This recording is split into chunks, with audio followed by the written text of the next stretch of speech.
Now then, I want to talk about this drum. This is a 80s Gibraltar heavy birch drum. Absolutely beautiful thing. Painted interior, piano white, 14 by 8 snare drum. It's 18 plies of birch. I mean, it's as thick as 5 houses. It's an absolute monster. But I don't use it. And the reason being is because of these lugs. They're the Freedom lugs and they're notorious for breaking and snapping. And there was a guy on the Tama forum who came up with a really good solution on how to make these stronger. In effect, it turns them into a tube lug. And I've had some thoughts on it, and now I've got my 3D printer, I've actually come up with a different solution myself. So I want to have a go at trying to fix these so I can crank the lugs a bit more and get a bit more use out of the drum.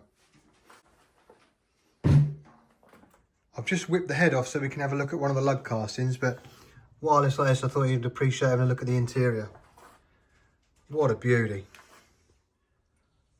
So these Freedom lug castings, really, really cool looking, but very, very badly designed. They're really weak and like I say, very prone to breaking. I mean, thankfully on this drum, these are all in really good condition. But if you're ever buying a drum with these lugs, this is the area you need to check. If there's any dents or anything here, the lugs are probably shot. So with the insert, a common problem is them actually pulling through the casting. So that's the bad design to start with. Next are the posts. The posts go right down to this base plate, so it's like a shell almost. All they have is this strength at the bottom. So in effect, if you can see this drawing here, the shell is here, and this post to the shell, you've got a huge gap from in there to here.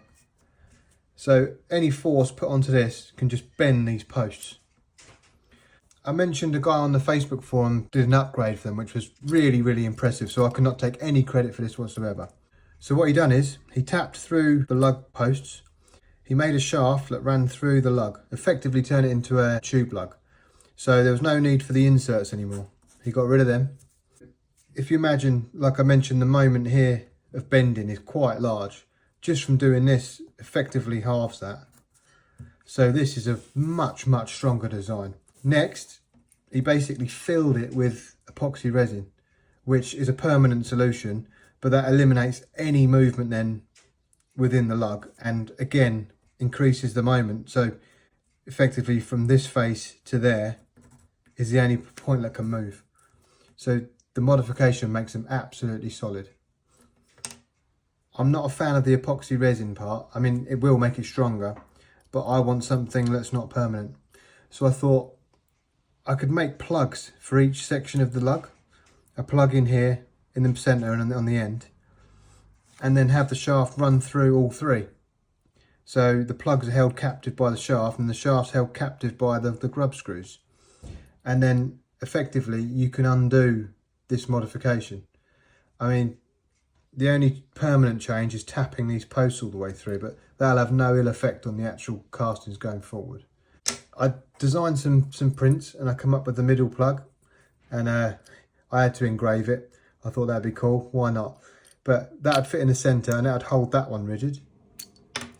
Then I had a couple of goes at doing the end pieces, which they took a couple of times. I had to put some extra notches in it and play about with the tolerance on the holes, but eventually I've got them to work. So the next thing I need to do is to make the shafts. And I'm going to go with brass because obviously stainless has got a tendency to gall up, and I think that the chrome on brass will look really, really nice as well.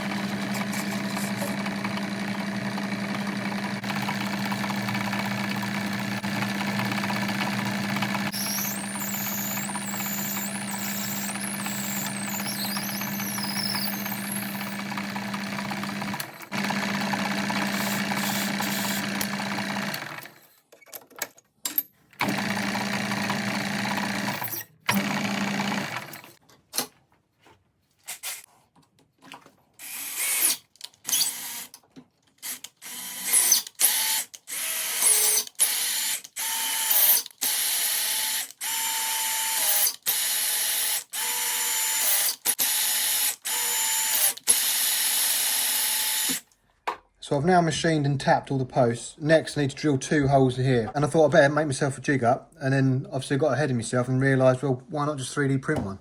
So designed one up, and this is what it looks like. Printed it off.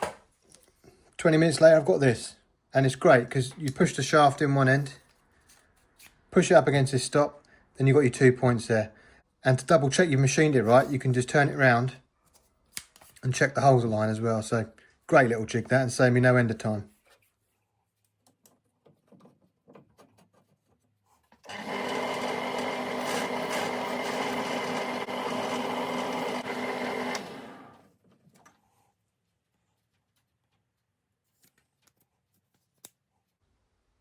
Spot on. Last job is to give them a clean.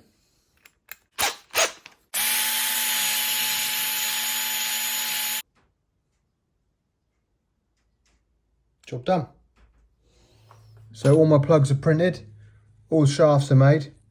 One other thing I remembered, on these lugs, the gaskets were really quite poor. They're single ply like they normally are, and they always twist. So I designed some TPU ones with the raised edges. So I'll get them printed as well, and I'll add them on. I think that'll be a really cool upgrade.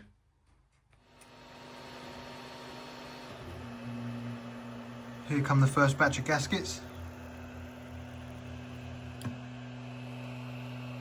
We now have our gaskets here. First thing to do is take out the inserts.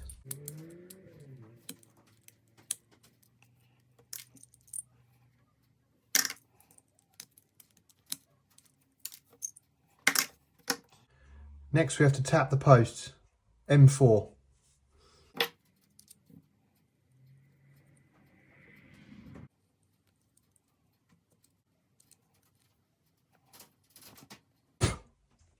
Right, now we can put our plugs in. So that one goes in the end. And they fit really, really snug. The mid one, and we'll do it in line with the Japan, go that way. And they actually click, they're really quite satisfying. And then another end plug.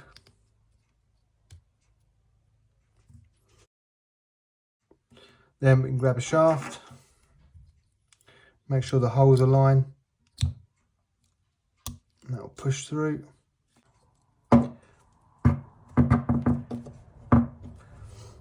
And that is a shaft through there, and whether the camera can pick it up, you can actually see the dimples of the shaft through the holes. And a grub screw.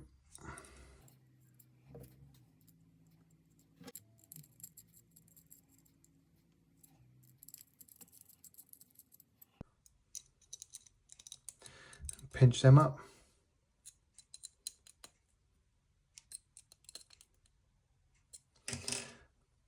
And there we have the assembled lug. So it's absolutely rigid in that direction. Any tension you put on it, it cannot move. And totally reversible as well. So if you wanted to sell it, you could just take all these out and put it back to original. And these gaskets are printed are really cool as well. So when you press them on and push them over the edge, they can't twist. So we can now put these on the shell one by one.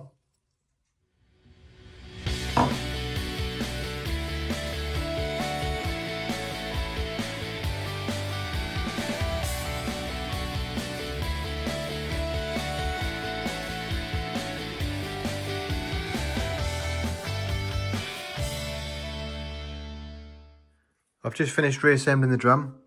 You can see a close up of the brass rods in the lugs there. They look really, really fantastic. Also the gaskets. You can't really tell they've been modified. You know, it's all behind the shell, so there's nothing to really look at, but a really good modification. So now with as much tension as you want to put on these, it will never damage the lug. All completely reversible, so really worth doing. And thanks again to Kate off the Tama forum for the inspiration.